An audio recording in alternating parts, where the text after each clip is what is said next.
Evil Softman here, back for another vid. Hello! Yes, I'm back. And I'm back from the game link. I'm back from Mission Impossible. And yes, I was successful. But I sucked. But more on that later. Right, I'm just back tonight from the game link meetup in Spalding. And let's just say, I'm exhausted. It takes about 6.5 hours each way to try and get the train back up. So you're just like, you're shattered when you get back. Plus I hadn't had much to eat today. I had like a sausage butty. This was all I had today. Extortionately priced sausage butty. It was like, what, £3.20 for a Frappuccino. I was like, fine. It was just like, now you're paying £6.20 something. It's like, you're charging me £3 for a hot sausage butty? Seriously? Really? But this is beside the point. Right, so what happened this weekend, I went down to the Game Link meetup with all the YouTubers in Spalding for what event was called Mission Impossible. It was set up by Martin and his wife, Angel Murphet. And so we went down there and we were to all set records. And if you remember rightly, and I showed this off in other videos when we were taking the piss and everything, my copy was Thunderblade on the Master System, and I was to break 108,000. Now, if you know anything about Thunderblade in the Master System, you hit about 1,000 points for every ship that you're going to hit. And so it's actually quite easy to get 108,000, and you can get it without beating the first level, which is good, because I can't do it. But I was really disappointed in myself the way the challenge went. I think because I hit the score really early, I didn't really practice, and I really should have got around to doing a bit more. I think I'm going to redo the challenge just for myself, and get a better score, and I'll put it up for you to see, because the way that Murphy was saying, he was going to put up all the score things so you could actually see the world record attempts and everything. And so if you actually want to see it, then you can see it, but you'll laugh. It's not good. But I had fun. I met a lot of great guys, like Red Hot Blight, Mr. Matt Gaming. I had a lot of fun on GoldenEye with Mr. Matt Gaming and that, and we picked out few games and everything. Me and Red Hot Blight, we were going over Ghouls and Ghosts and everything. We're going for the SNES version, the Mega Drive version, and then we're watching him play Pro Protector. And if he's watched for your pickups, you see he's picked up all of these games and everything. And I met up with Dan Central, and I met up with Shocks, and that was great fun because we went clubbing, and it was fun.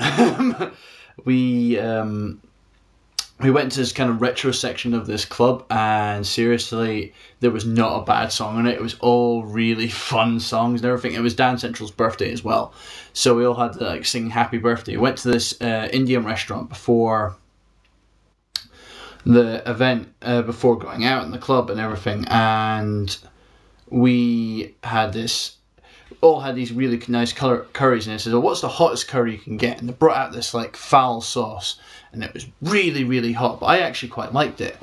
I don't know if I'd liked it if I'd had more than one spoonful of it, but it tasted really nice to me. But everyone else was going, "Oh no, this is burning, burning." It was like, okay. And then we went out and we got quite drunk, and I got up quite late. I've had, my sleeping pattern's not been great the last few days, let's put it that way. But it's been fun. Who else I met? Retro Bob. Retro Bob was cool. I was watching his attempt. It was like on My Hero on the Master System, and he did really well because I picked it up and I couldn't play it at all. I met up with the Secret Game Room, and the Secret Game Room, they were playing, what was it? Is it Jungle Strike? One of them was playing Jungle Strike. One of them was playing Metropolis Street Racer, and they were really cool as well. Had a go on one of the arcades with one of them. It was at the Konami Olympics. That was fun. It's like button mashing hell. It was, I think before the days of track and field. It looked like it was in 1982 that arcade came out. But yeah, I don't really have any footage to show you guys, so I'm hoping I'll link you off to videos from, I think Dan Central took a lot of footage, Shocks took a fair bit, I can't remember if Interghost took a bit. There was no Interghost and his mate Paul. They went out with us clubbing as well, as did Murphy Durf and Angel Murphet and Red Hot Blight. Who else went out? Oh, Airwolf. He went out for a bit. I remember having a really drunken game of pool with Venture Ghost, which was really funny. But yeah, it was a really good weekend. I actually really happy I went down there.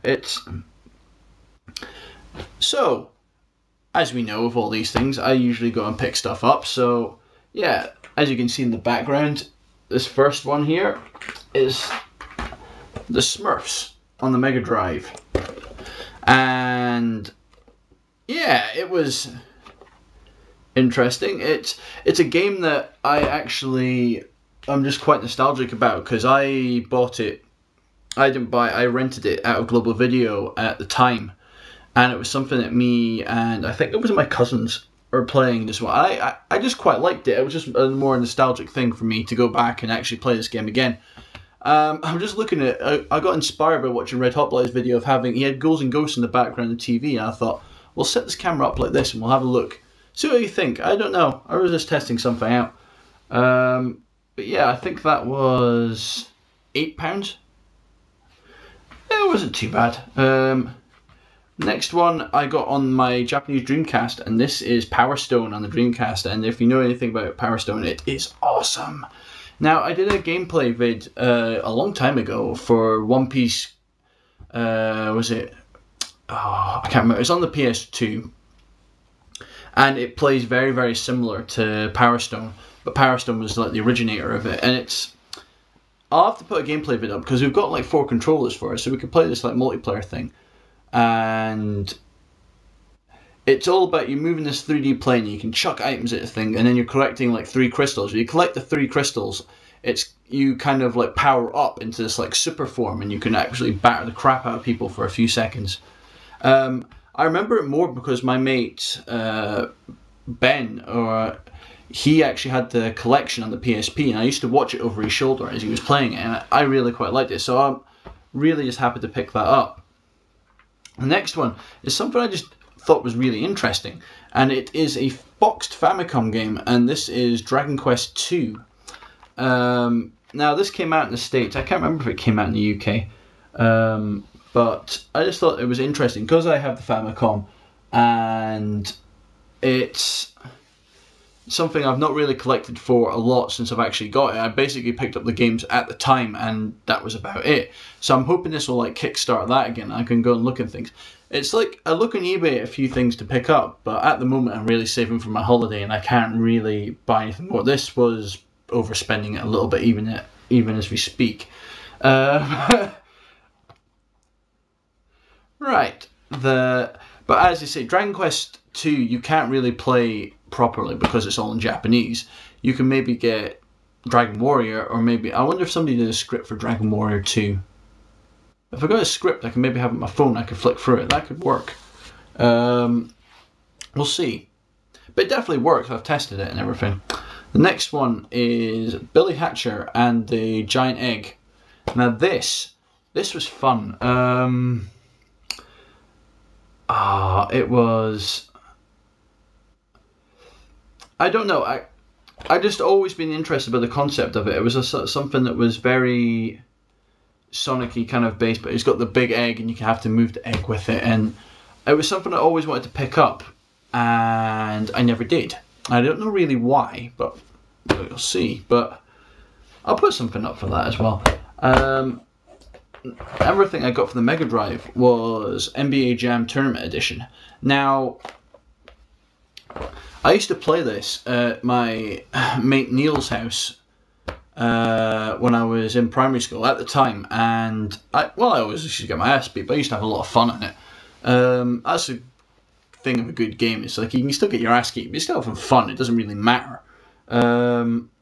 And I saw both of them there, and I thought, well, I'll just get the tournament edition because it's more the upgraded things, and it's that I was going to pick up the Wii version. I've had a look at it a few times in the shops. I've picked it up, and I thought, oh, maybe, but I haven't actually done it. But I've picked up the Mega Drive one, and it's a great game. So lots of fun, arcadey goodness. Right, the next one is Sonic 2 on the Master System. Now, I've not actually picked up any Sonic games on the Master System. I had an emulated copy of this, which is on the Sonic Gems, or is it the Sonic Mega Collection? It's one of the two. But I think the Game Gear versions are not the Master System, if I remember right. And so it's really squashed in, and it's really hard to see anything.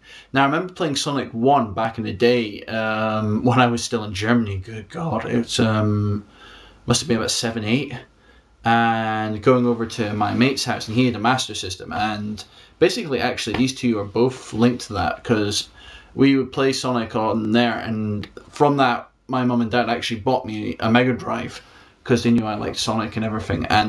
But the other game that we really liked was Asterix on the Master System. Now, I'm a big fan of Asterix. I have a DVD box set that has a load of the animated films on it. It doesn't have the newest one, which was Asterix and the Vikings, but it has a lot of the classic ones, and the Tasks one. The Tasks one was always my favourite.